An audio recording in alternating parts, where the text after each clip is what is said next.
Le Tour du Monde. Le Tour du Monde, c'est une émission d'opinion, surtout d'analyse de l'actualité sociopolitique, économique, culturelle et sportive au Bénin, en Afrique et dans le monde. Sur différents sujets, il s'agit de mieux informer pour un monde plus juste. Le Tour du Monde, c'est une coproduction de Guérit TV Monde et 3R Média.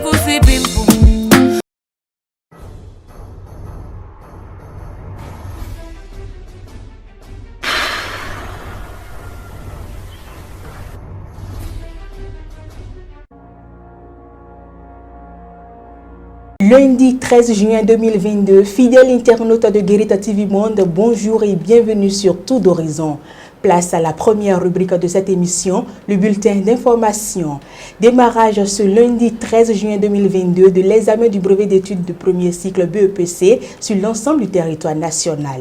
Dans le littoral, c'est le CEG Sainte-Rita qui a abrité le lancement officiel. Étaient présents le maire de Cotonou, le préfet du littoral, la directrice départementale des enseignements secondaires, techniques et de la formation professionnelle et d'autres acteurs du système éducatif. On fait le point avec Shamsdine Badarou, Patrice Aïrouton.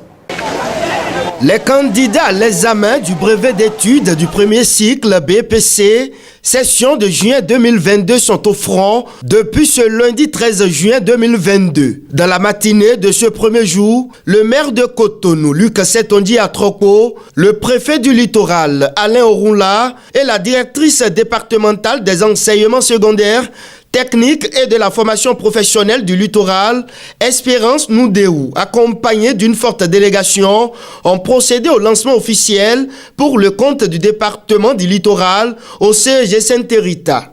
Nous avons été à l'heure, très à l'heure, et on a fait les formalités d'usage déjà avant l'arrivée de l'équipe préfectorale et municipale. Donc nous avons procédé au lancement officiel des épreuves à 8h00 par le préfet, le maire de la commune de Cotonou et madame la directrice départementale des enseignements secondaires techniques et de la formation professionnelle du littoral. Dans le littoral, nous avons 13 358 candidats répartis dans 16 centres. 15 centres pour l'enseignement secondaire général et un centre pour les aveugles à CBA.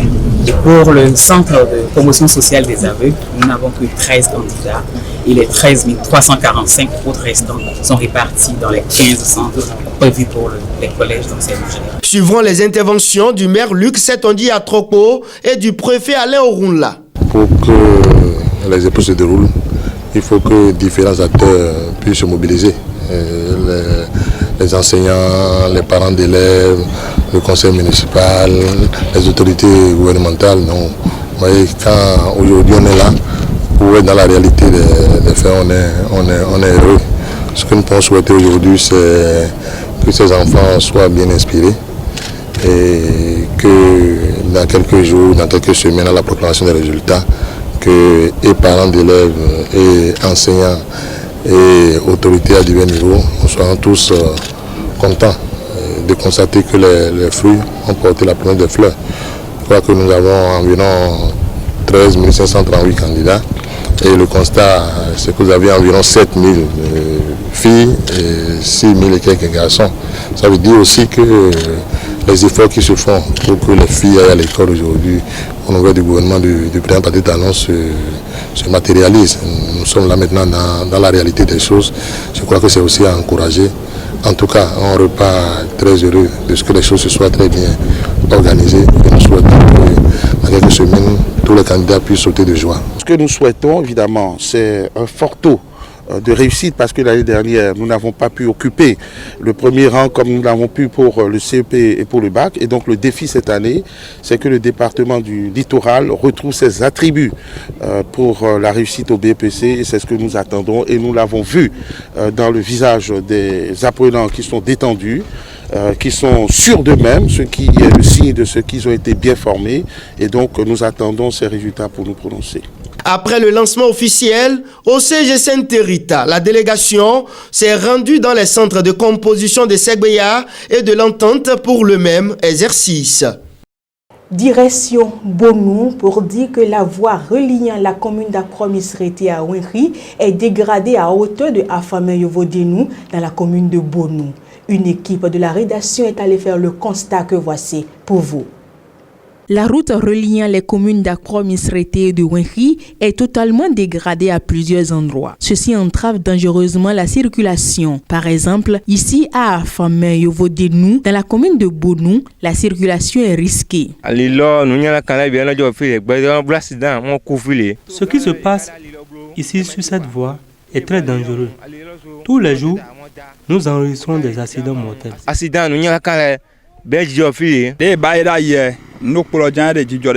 Cette voie est déjà réparée à plusieurs reprises, mais cette partie reste toujours dangereuse. Les autorités compétentes sont interpellées. Nous demandons de l'aide des autorités pour la réfection de cette voie. Nous appelons les autorités au secours. En attendant que ce tronçon ne soit réparé, les usagers sont invités à redoubler de vigilance. Fin de ce bulletin d'information sans transition. Écureuil du Bénin, une dernière défaite qui laisse un goût amer. En tout cas, c'est l'intitulé de la chronique de Mas Gaspard Adjamossi.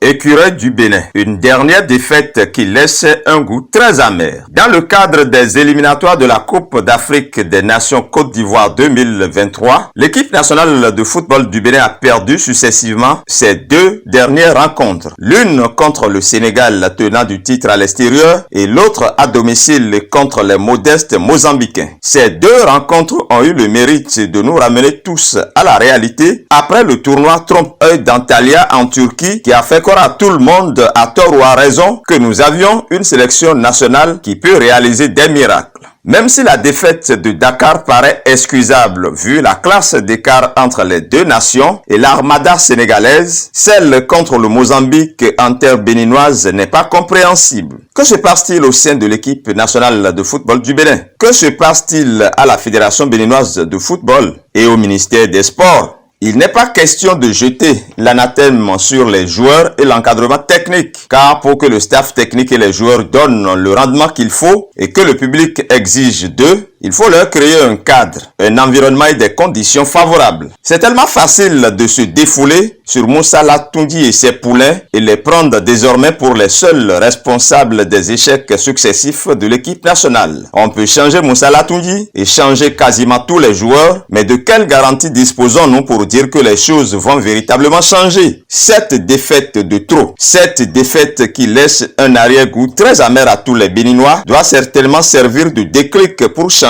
ce qui doit être changé et aller de l'avant. Des changements qui doivent intervenir depuis le fonctionnement des structures de gestion de l'équipe nationale, en passant par la sélection des joueurs, l'encadrement technique et j'en passe. Et même si nous voulons que notre équipe nationale gagne et soit parmi les meilleurs du continent, les déchaînements de passion suscités par la dernière défaite des écureuils doivent être maîtrisés et circonscrits. Il est inutile de s'en prendre physiquement aux footballeurs et à leurs proches. Il est contre-productif de les lyncher systématiquement sur les réseaux sociaux et dans les médias. On peut exiger des joueurs qu'ils mouillent davantage le maillot et fassent honneur au drapeau national. Mais il est inconcevable qu'on mette en doute leur patriotisme. Si tant est que nous voulons des résultats, il faut que cesse l'improvisation et une réorganisation plus rigoureuse de tout le staff autour de l'équipe. Que chacun joue véritablement son rôle comme il faut. De toutes les manières, les écureuils doivent reprendre la marche en avant et renouer avec les victoires. Car l'objectif ultime reste bien entendu la qualification pour la prochaine Coupe d'Afrique des Nations en terre ivoirienne. Merci à vous, Mas Gaspard Adjamossi. Avant de faire tapis rouge à Armand Chaloogou, nous allons passer au service commercial. Envie de diffuser vos spots publicitaires pour impacter plus vos cibles? Chers annonceurs, votre télévision en ligne Guérite TV Monde vous propose des espaces sur ses meilleures émissions, à savoir au téléphone, Tour d'Horizon, Ça parle femme, la vraie version. Pour plus d'informations, contactez le service commercial au 00229 91 19 10 10. Guérite TV Monde, le leader de Web TV. Armand Chaloogou, bonjour. Oui, bonjour. Fauzia Sefo. Merci pour votre présence renouvelée sur Tour d'Horizon. Je vous en prie, Fauzia, c'est avec le même plaisir.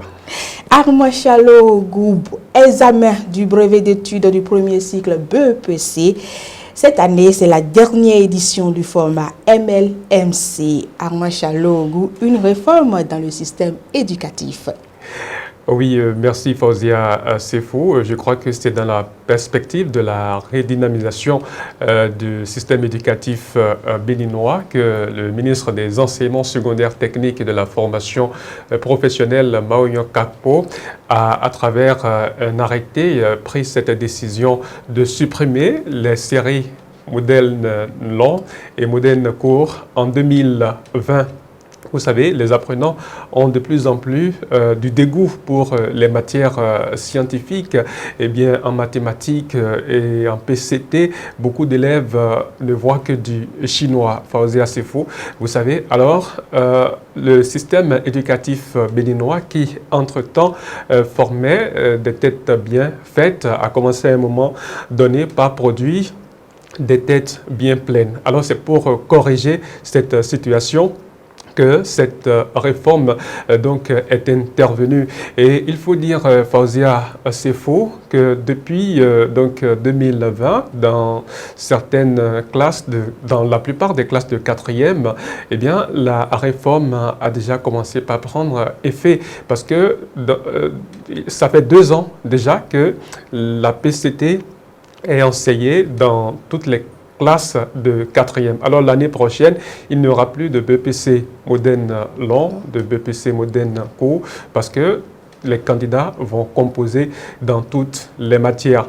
Alors, c'est une réforme qui va donc permettre de réduire tant soit peu le taux de chômage au Bénin, parce que il y a beaucoup de chômeurs aujourd'hui. Et pour quelle raison? Parce que les gens n'ont pas des aptitudes requises pour peut-être s'auto-employer et tout ça, mais lorsque vous fiez les mathématiques et que vous allez vous réfugier dans les séries modernes longs et que vous terminez votre cursus scolaire, pour pouvoir trouver du travail, c'est très difficile. Alors c'est donc dans le souci de résoudre ce problème, je crois que le gouvernement a pris cette décision qu'on ne peut que saluer.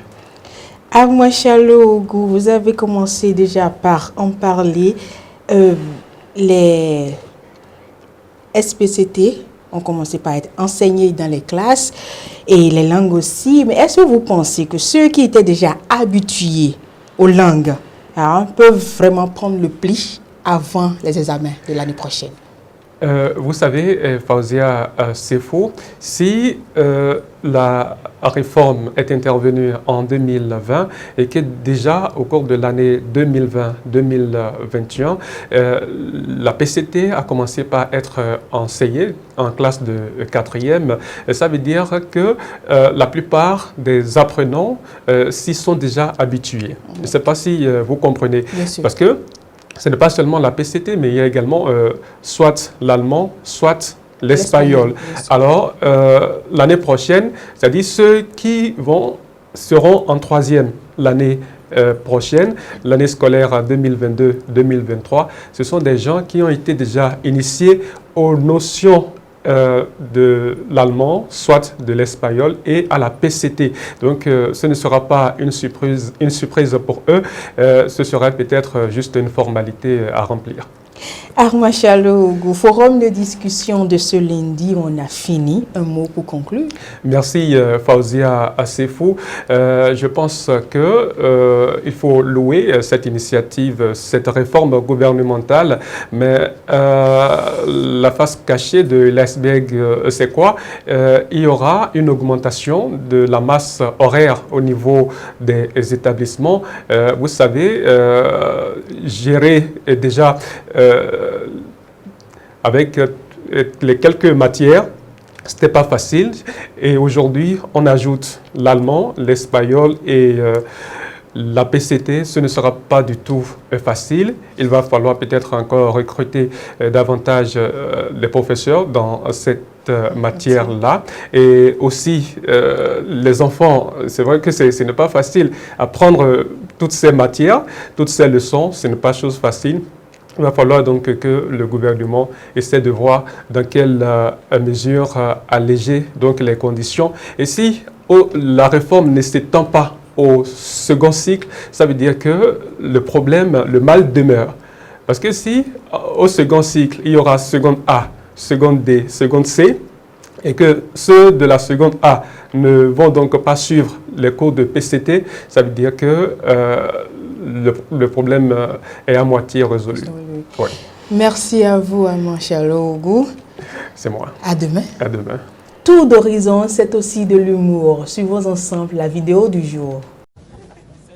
Monsieur le Président, Madame la Présidence, Monsieur le Préfet, Madame la Préfecture,